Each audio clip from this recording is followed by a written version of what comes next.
AM 560 mobile app and your Alexa-powered smart speaker on TuneIn, iHeart, and radio.com.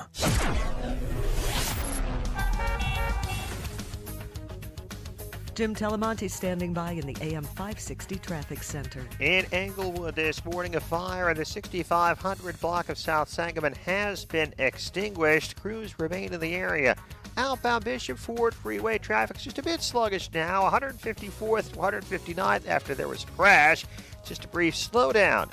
Northbound 53 on the ramp to westbound Lake Cook. There's a partial blockage there. There's a rollover pickup truck in the ditch. And there's the southbound tri-state. Traffic slows before the Waukegan Toll Plaza. 2 right lanes remain blocked after an earlier truck fire and hazardous material situation.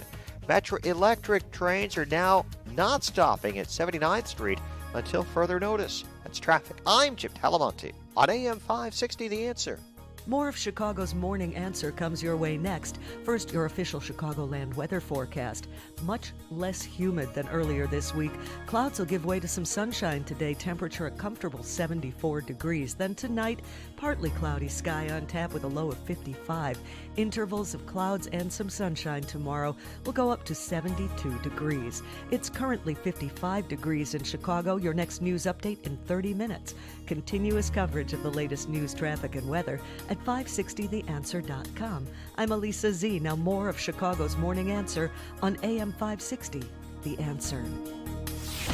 This hourly segment is brought to you by On Target Radio. From firearms and Second Amendment rights to personal freedoms and government intrusions. Listen here Sunday nights at 9.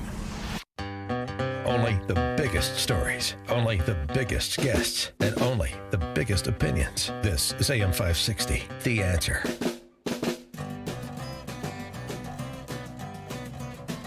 Top of the morning, Dan and Amy. President Trump yesterday from the Oval Office explaining the basis for the executive order he put his John Hancock on. The choices that Twitter makes when it chooses to suppress, edit, blacklist, shadow, ban are editorial decisions, pure and simple. They're editorial decisions.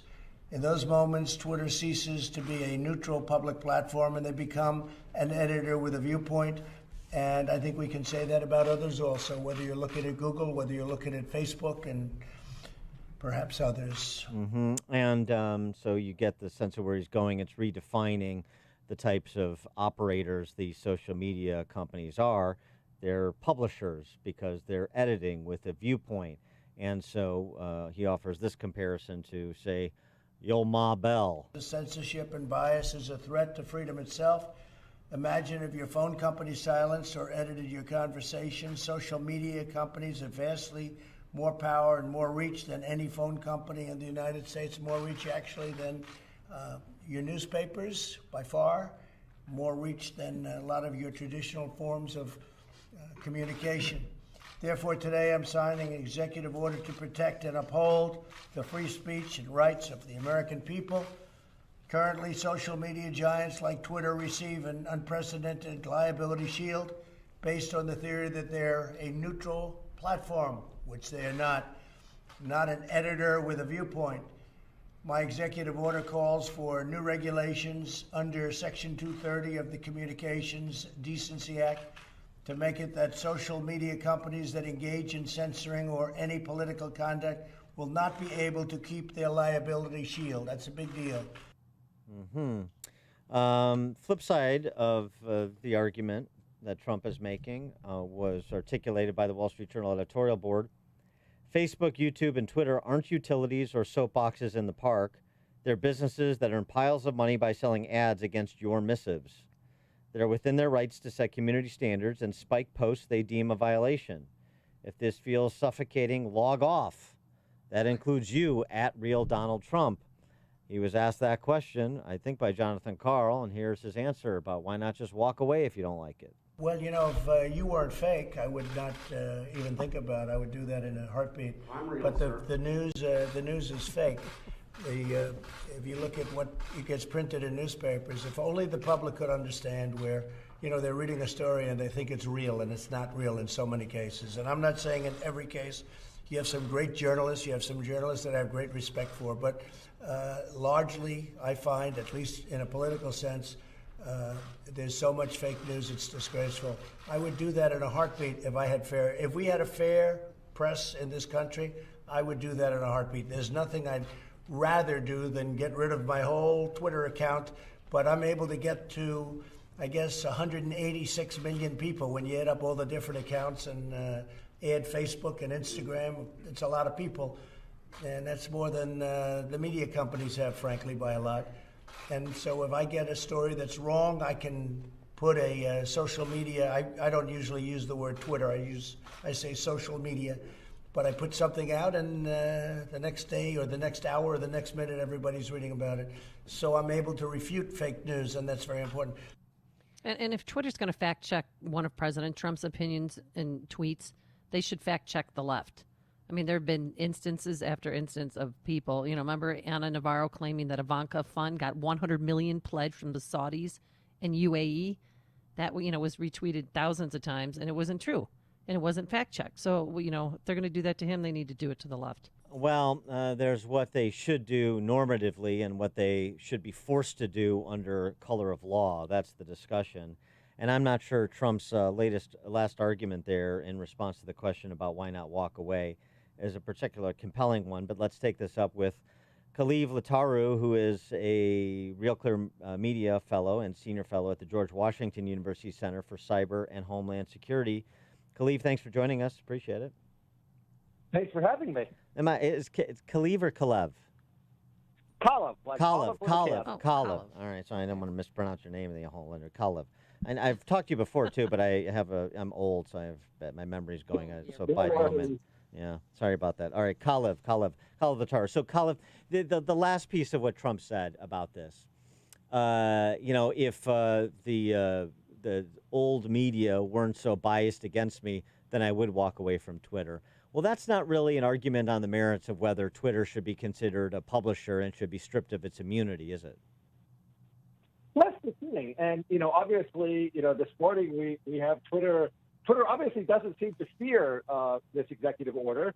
As, this morning they actually hid a presidential tweet. Literally, you go to the president's Twitter account, and one of his tweets now, you don't see the tweet. You see a box over it saying that we haven't deleted this because we think it's historically important, but you have to go through this. You actually have to click here to view it, and here is why this is a violation. And I think this is, again, the fact that Twitter, why this tweet? I mean, why this week, I think is the question.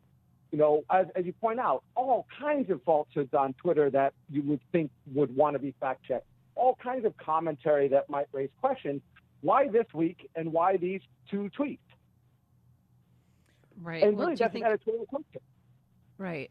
I didn't know about that. Thanks for bringing that to our attention. But pull back for a second. I mean, the fundamental discussion is, it's about Section 230, yes, but it's about whether through legislation, which President Trump will probably need animating legislation, and he's going to get from Josh Hawley and Matt Gaetz in the Senate and the House respectively, but whether or not this is a proper redefinition of these social media platforms and the basis for that redefinition.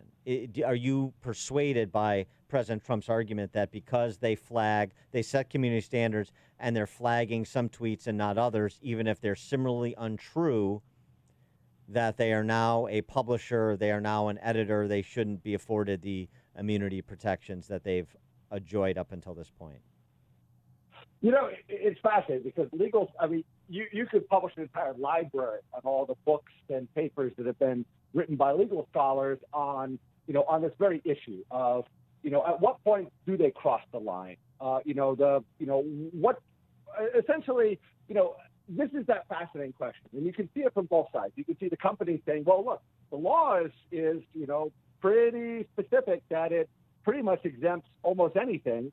But you could see on the other hand, to say, well, yes, you can argue the legal specifics, but you could say, look, this law didn't anticipate, it was basically designed for a very narrow set of circumstances. It never envisioned that social media companies would start wading in and saying, the President of the United States has, said something we disagree with, so we're going to hide that.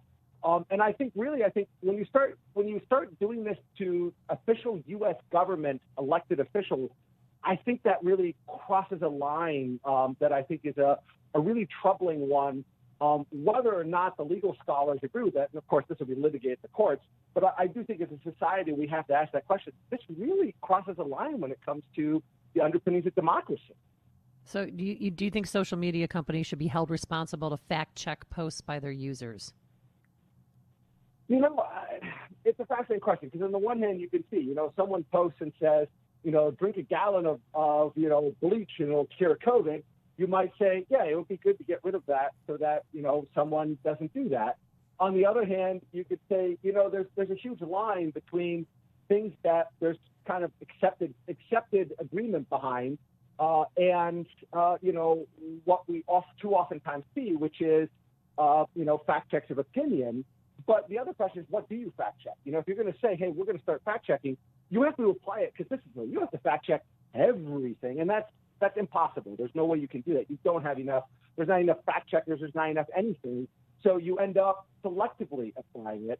And I think that's where you start getting this question. Anytime you go selectively, the question is, well, who makes a decision? That's an editorial. At the end of the day, that's no different than a newspaper editor saying, here's all the pieces that I've been submitted this morning. These are the ones that I think are good for my readers to see. Yeah, it seems to me that you set forward community standards in terms of service, and then you enforce them as you see fit based on your interpretation of your standards. Remember, we're talking about a private company. We're not talking about government. I hear what you're saying about sort of the compelling public interest legal argument that a president of the United States has to communicate to his constituents. But that's a dangerous precedent to set, too, because then you have the speech rights of politicians potentially at every level of government being elevated over the free speech rights of ordinary Americans or non-office holding Americans.